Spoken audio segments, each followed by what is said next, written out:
His first wife passed, leaving him with my niece, and he remarried 2 years later. My dad and uncle inherited 2 lands from my grandfather.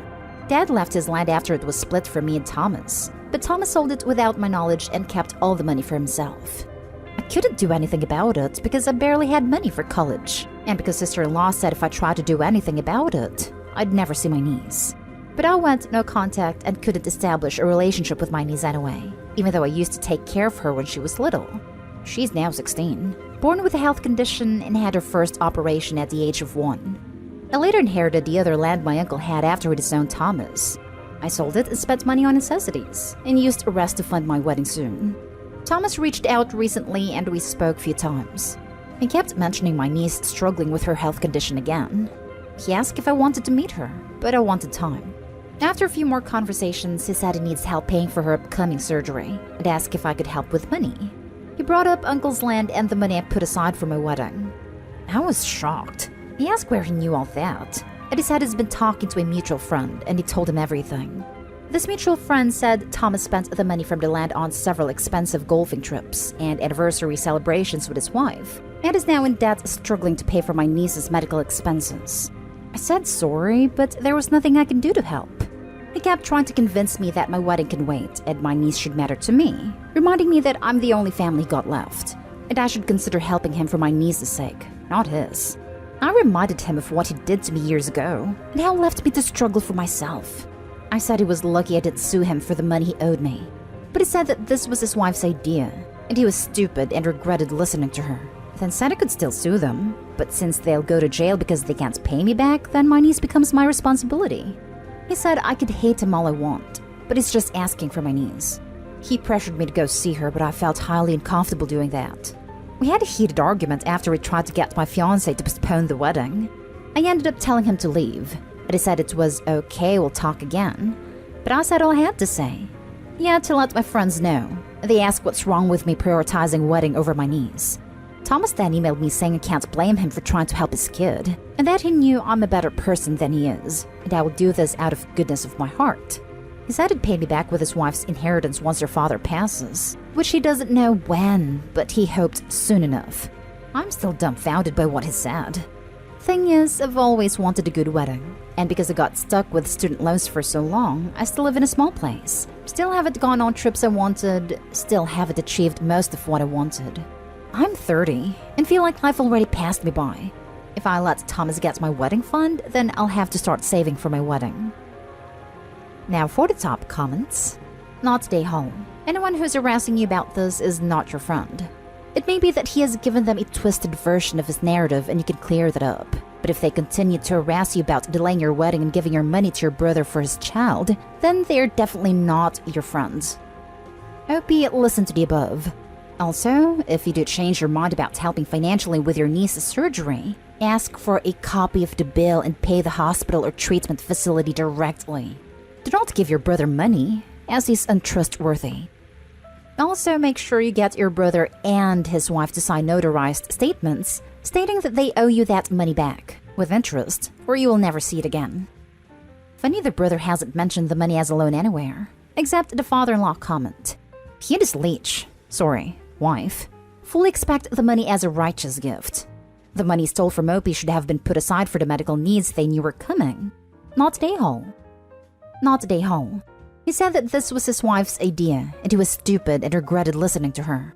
If him stealing your money was all his wife's idea and has regretted it since, why didn't he give you a call prior to being in debt and his daughter needing a surgery?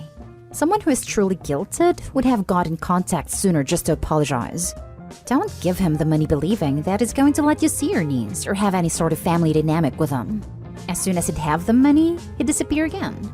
Don't put yourself through such emotional and financial turmoil. If you have rented a food, venue, cake, etc., have passwords with the vendors in case he even tries to call them saying that the wedding has been postponed/cancelled. He's crossing lines by talking to your circle. Opie, just say the money he stole from you is the money you already gave him. Not Day-Hole. He sold his land and squandered the money carelessly, knowing his daughter has a health condition that would require further medical treatment. You were cut off from seeing your niece for all these years, and now she's basically a stranger to you that just happens to share some DNA. If you had been part of her life all along, it would be different. As it stands, he was irresponsible in planning to care for his daughter's medical issues. And now he's manipulating you into giving up part of your inheritance and delay your wedding to cover for his failure. You're definitely not an a-hole. Next story. Am I the a-hole for not paying for my sick brother's chemo treatment after receiving a large inheritance from my grandfather? I am a 26-year-old woman. When my grandfather passed away, he wrote in his will that his inheritance would be divided amongst his wife and his oldest grandchild, me. He believed my brother would be way too young at the time of his death to inherit any money. He was a very wealthy man, but no money went to my parents, because frankly they did not have the best relationship with him, especially my mom, who is his daughter. Not that they needed it anyways. My parents have plenty of money already. I spent a lot of time with my grandpa, and we got along well. I'd say even parented me better than my parents ever could, and I was devastated when he died. When I got my share of the inheritance, I expected a lot of family who never talked to me before to suddenly start asking for favors. And they did, especially my parents for some reason. The final straw came when my mother asked me if I could pay for my brother's, his 15, chemo treatments, considering that I was technically rich now. I had never had a large amount of money, even with having wealthy parents. And as soon as I turned 18, they kicked me out and decided I needed to live on my own. My father gave me $1,700, and that was it, and they hardly talked to me. In fact, you could say they are the reason my grandfather gave me this money in the first place. He would always bring up how I seemed to be struggling. Finally, I thought of this, turned to my mother and basically said that my brother was not my responsibility, and that they have plenty of money to pay for his chemo treatments. Because now that I'm basically set for life, I would like to spend my money getting myself together and preparing for my own children. I told them I still loved him, but I just couldn't take on the responsibility of a child that I didn't even birth. Heck, I spent most of my childhood raising him when they didn't want to, and I was done being responsible for him. Of course, this didn't go over well with her, and she started yelling and cursing me out over the phone. I hung up, not wanting to hear another word of it. Over several days, I kept getting messages and calls, even Facebook posts of other family members calling me ungrateful, evil, and spoiled. Truthfully though, I knew in my heart that this was probably the best decision I could make for myself. I finally have the chance to be selfish. I didn't want to be used by my parents anymore. My brother will be fine as they have the money to do it themselves. They just want to once again throw that responsibility on me. Am I the a-hole? Not the a-hole. This isn't even about affordability. As you mentioned, they can afford a treatment. They're just cheap and entitled and don't want to pay for it themselves. This isn't your issue. For anyone coming at you, remind them that your parents can more than afford a treatment. He's not your kid. Then cut ties as they have proven they aren't worth your time. Probably as they're part in the inheritance. Not the a-hole. Not the a-hole. A lot of these commenters must have missed the part that said my parents have plenty of money already. Some people's children. Shaking my damn head. Exactly this. And even if they don't, then it is still unfair to expect Opie to pay. Not the a-hole. When your grandfather passed away, his inheritance became yours. It doesn't matter one bit whether you inherited it, earned it, or won it in a lottery. It is your money, and you're not responsible for your brother's treatment. Your parents sound like massive a-holes for trying to bully you into it, especially as they can afford it themselves. You've done nothing wrong here. Next story is titled, Am I the a-hole for leaving my sister and her kids at the mall? I, 23 female, moved out of my parents' house 2 years ago because my sister, 32, and her husband, 33, have made a house uninhabitable if you aren't catering to his kids. They're loud, throw tantrums at a drop of a hat, and are very needy. I've asked to not be involved with their kids, as I have severe trauma and issues with spending long periods of time with especially small children that need to rely on adults for most things. My sister used to get on my back for not accepting her stepkids, when in reality I don't accept most children, as they cause panic attacks and worse when left in my care or presence. Recently, I've been trying to rekindle our relationship with obvious baby steps. I invited my sister out to the mall and asked that it just be us. She agreed, and we met up this Saturday. However, she brought her stepdaughter Cassandra, 7, and her stepson Caleb, 10. I tried to grin and bear it, but things got to a pretty unacceptable level for me pretty quickly. My sister kept picking up items, and then leaving me at the register with her kids to pay, with my card. Or she sent her kids up to me and telling them to Ask Auntie to buy these for you. And I didn't want to look like an A, so I'd buy the items. She then left me alone with the kids at the food court while she stopped, but she told me she'd be right back. Ended up spending 45 minutes shopping around. When we finally met back up, I was fed up and told her I was leaving. She asked me to let her take the kids home so we could shop and hang out, but I was already over it. My mother and father are calling me an a-hole for leaving her alone with the kids, and her husband is calling me a hateful witch for not accepting his kids and not stepping up as their only aunt. He doesn't talk to his sisters, and I'm my sister's only sibling. Am I the a-hole? Edit. I do not mistreat these kids or ignore them. I send birthday/Christmas presents and birthday cards as often as my wallet allows. They know I exist, and I plan to handle my trauma, again baby steps, at a pace that's appropriate for me and be more involved eventually. Now for the comments. Not an a-hole. Your sister wasn't there to spend time with you. She was there to take advantage of you. At least now Opie can move on from this relationship knowing she tried.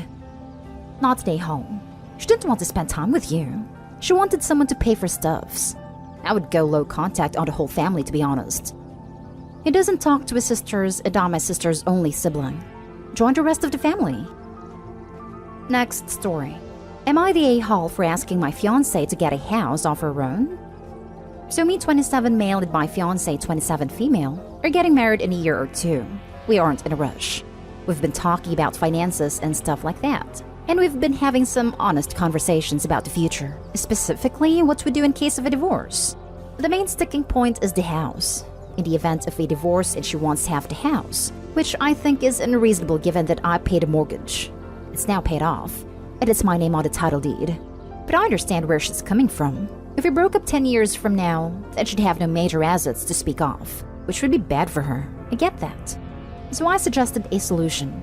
As we both make good money, and right now she can easily afford a down payment on a house of her own. She has good credit, and so it's gonna be easy for her to get a mortgage with favorable terms. If the terms of the contract are good, she might be able to rent out the house as she pays off the mortgage, and pay the mortgage with rent money. This, in my eyes, is a win-win scenario. If we stay together, she gets an asset that she can sell or do whatever she wants with. And if we break up, she has a house. But she's having none of it, and tells me that I can't tell her how to spend her money. I mean, fair enough. So I asked her to sign a prenup, which basically said that in the event of a divorce, the house would be mine and all other assets of any would be split equitably. She's refusing to sign that as well, saying that I should just trust her. I do, but having a backup plan would make me feel much better and calm my nerves. I said that I'm not going to put myself in a situation where there's even a remote chance that I might lose the house that I've worked hard for. It's one of my red lines. So am I the a-hole? Also, we live together right now, and we split everything 50-50 including housework. We cook for each other on alternate days and we eat out for one day. Not the a-hole. She didn't put a dime into the house. Why should she expect to get half of it if you split up? Marriage law is weird.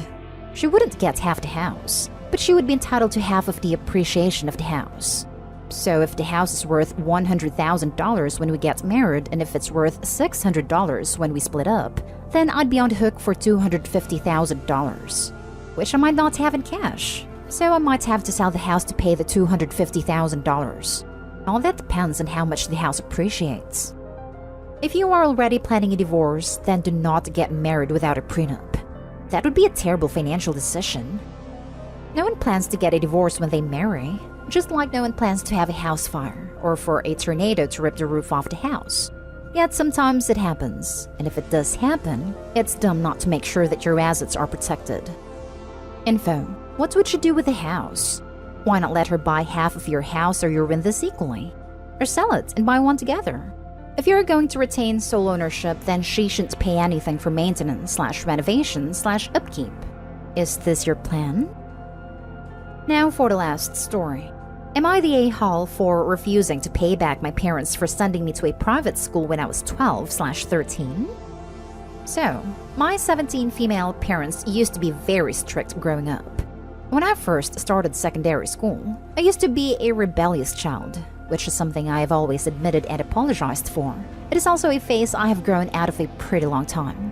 Because of my actions, my parents decided it would be a good idea to send me to a strict private school which they think improved my behavior, but in all honesty, I think I've just grown up. My dad first brought this up a few years ago when I was 15, that I need to pay back $20,000 for the school fees. And at first, I genuinely thought he was joking. But now he's bringing it up again and again, especially now that I'm earning my own money. I would maybe understand them if I was still misbehaving, but I literally get straight A's and A+. Haven't had a detention in forever and never answer them back. I don't understand why my parents are asking me to pay this money when they're the ones that sent me there in the first place. I can't believe I'm already in debt by my own parents, and I haven't even started college yet. Would love some input if I'm overreacting and how I should approach them when they bring it up again. Not today home. My flip response is laughing in their face about expecting to be paid back, as a way to approach them bringing it up again. I guess reality would be no. I feel you made a choice to do that I was a child then. You weren't in debt to them. Tell them to take it small claims. Not really. I hope he doesn't owe this money. Also, they sent her for being rebellious, which was probably normal behavior. Not stay home, and don't even think about paying anything. That was their choice. Until you were legally adult, they are responsible to feed and clothe you, provide safe roof over your head, and education. Not stay home. Your parents were the ones who chose to send you to the school. You didn't really have a choice. And while you were a rebellious child, but so were a lot of children. Talk to them and explain that since it was their idea to send you to the school, then it is on them to pay for it. As paying for things that they believe would better their child is, in a way, their jobs as parents.